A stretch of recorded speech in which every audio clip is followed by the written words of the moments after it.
All right, what's going on, guys? We're going to go through a weekly outlook today of May 4th to the 8th, 2026. I'm going to show you guys what I have marked out on my charts, kind of just what I'm expecting throughout the week, some potential scenarios, and then we're going to look at the news day by day. I'll tell you guys how I'm approaching every single day this week. Before we get into it, guys, again, 25% off with code LukeX on the Alpha Premium plans. If you guys haven't seen these, go check my last video or the video I uploaded on Friday. You'll see I go over them in depth. There's basically no consistency on the funded. There's no daily loss limit, the 6K max payout cap. And there's just lots of things that are great on these accounts. So if you guys are interested in those, 25% off. And yeah, go check those out. So going over, let's look at last week, what happened, or throughout this past week. Basically, we had a little retrace at the beginning of the week. Tuesday, we tapped into that daily fair value gap, which I was using as a condition. And then price ended up just kind of rallying the rest of the week. We had Wednesday, Thursday, Friday, all bullish candles after, again, respecting that daily gap and just continuing to go higher. And this is why we use these daily conditions. And we have a similar kind of scenario again.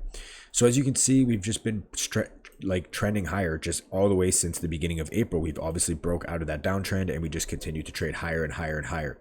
So starting at the weekly, all I have marked out right now is obviously previous week's high, which is all-time high, previous week's low, which is actually a weekly fair value gap right here. And then I just marked out going over to the daily time frame. Same thing, we have previous week's high and all-time high. We have this daily fair value gap, which is going to be hopefully a good condition for us to use. I'll get into that.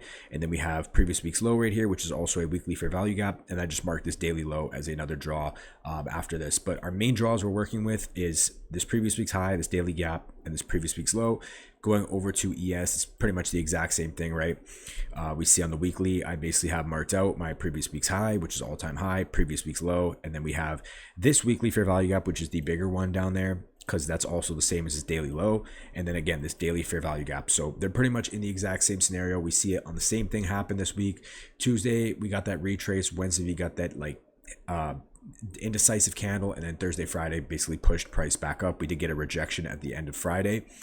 But what am I expecting this week? Well, in higher time frame, and all-time highs, your bias is always going to be leaning bullish because we can just see what's going on. Every pullback gets just pushed right back to the upside. So we still need to maintain a bullish bias, but that doesn't mean we're not able to catch shorts if there is the opportunity that presents itself on the lower time frame. We're working with the lower time frame, so we always have to be aware of that.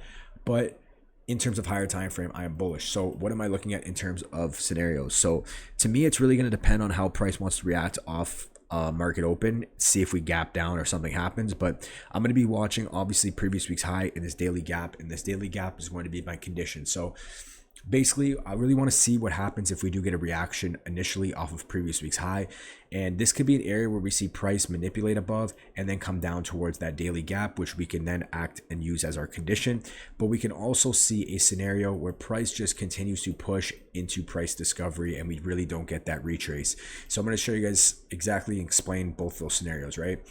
Let's say market initially manipulates to the upside.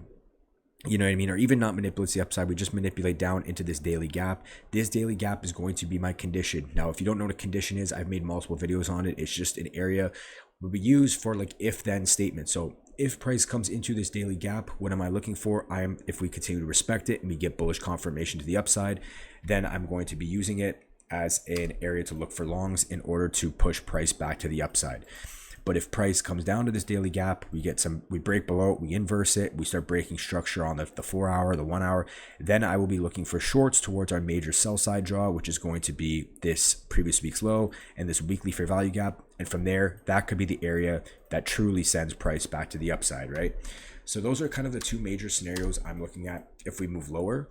Now, if we move higher, so let's say market opens up and just starts moving higher and we start pushing into price discovery, how do we trade this? Well, what the ideal thing we do is we wait for overnight draws on liquidity to get put in and we just target those. So for example, let's say market opens up on Monday and, Asia puts in a high, we build up some low resistance buy side liquidity here. Market opens up at New York Open, we get some manipulation into a gap, and then we look to long all of this and take out all of this overnight liquidity, all of this low resistance buy side liquidity that was left overnight. So that's how you really trade all-time highs. You wait for new highs to get put in. You wait for low resistance liquidity overnight highs, London high, Asia high, stuff like that, or you wait for a deep retrace into like a 15-minute, 30-minute, 1 hour gap, and then you're looking for continuation longs to take out the newly formed highs. That's going to be the ultra like bullish scenario. If market opens up, we start displacing past the previous week high, we're going to wait for retraces, and then we're going to look to be targeting overnight draws on liquidity in continuation with the higher time frame trend. Okay, now if price does the opposite, maybe we get manipulation to the upside and then we trade into this gap, or maybe we don't get that manipulation and we just start dumping, you know what I mean, off market open. This is where this daily gap is our condition. So if we come down into here, price is respecting this daily gap and we get confirmations higher, what am I looking for? I'm looking for continuations back to this high.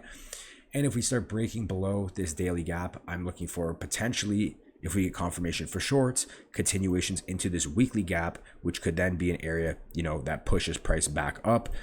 And if we start really displacing below this previous week's low, then I'm looking for shorts towards that other this other weekly fair value gap. As you can see right here, we have this big weekly fair value gap here as well. So those are kind of just the two scenarios I'm looking at in terms of bullish and in terms of bearish. Again, scenario number one, we start just pushing to the upside, momentum's bullish, we're looking to target overnight draws on liquidity and just looking for continuations to the upside. Scenario number two, we use this daily gap as our condition, where if price comes into it, respects it, you know, we're looking for higher. If we trade below it, we're looking potentially for shorts towards here. And if we keep displacing lower, what do? We just keep looking for continuations before price eventually wants to continue back up.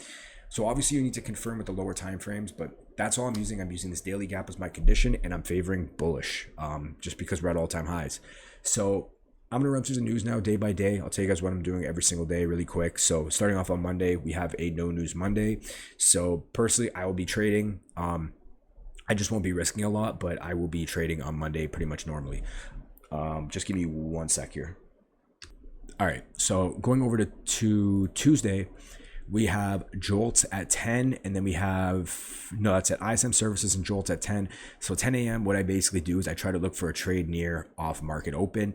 And if I don't catch anything off market open, it starts getting to around that 9:50 time. I usually wait for 10 a.m. news to play out, see if we get some manipulation or a data wick, and then I'll trade after 10 a.m. But Tuesday is going to be a normal trading day regardless, but hoping to get out of the market as fast as possible on Tuesday. But if I have to wait past 10, then I will.